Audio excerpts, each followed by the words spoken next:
புதுச்சேரியில் கடன் பெற்ற வாடிக்கையாளர்களிடம் போலீசார் என கூறி பணம் பறித்ததாக பிரபல நிதி நிறுவனத்தை முற்றுகையிட்டு பொதுமக்கள் போராட்டத்தில் ஈடுபட்டு வருகின்றனர். அதன் நேரடி காட்சிகளை தற்போது பார்க்கலாம்.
இது பற்றிய கூடுதல் விவரங்களை எமது செய்தியாளர் எழில்குமாரிடம் கேட்டு பெறலாம்.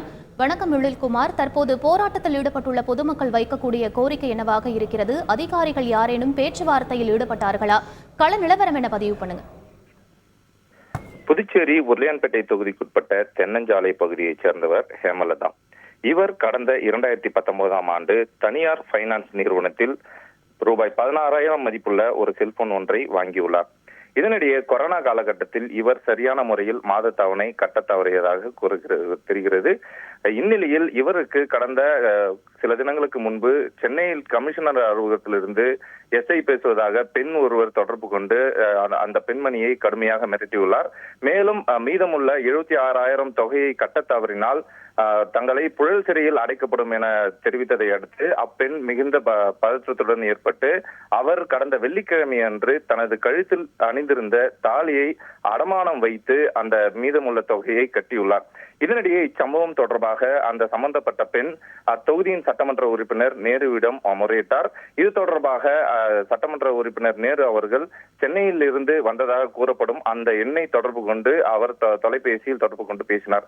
அப்பொழுது சென்னை கமிஷனர் அலுவலகத்திலிருந்து பேசுவதாகவும் அவரிடமும் கூறியுள்ளனர்.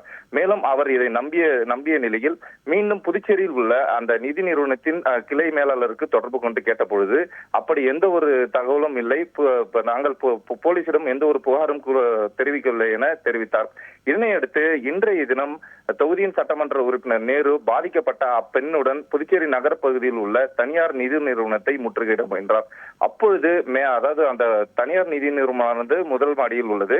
மேலும் சட்டமன்ற உறுப்பினர் நேரு 100க்கும் மேற்பட்ட தனது ஆதரவாளர்கள் அந்த பாதிக்கப்பட்ட குடும்பத்தினருடன் முற்றுகையில் ஈடுபட்டிருந்தார். இதனிடையே மேலாளரிடம் பேசுவதற்காக முதல் மாடிக்கு அவரது ஆதரவாளர்கள் சென்ற பொழுது அங்கு பணியில் இருந்த பாதுகாவலர் அந்த நிதி நிறுவனத்தை சற்றே இழுத்து பூட்டினார். இதன் காரணமாக அவர்கள் ஆவேசம் அடைந்து அந்த நிதி நிறுவன ஊழியரின் காப்பாளரை அடித்து உள்ளே நுழைந்து கடுமையாக அவர்களை சாடி பேசினர்.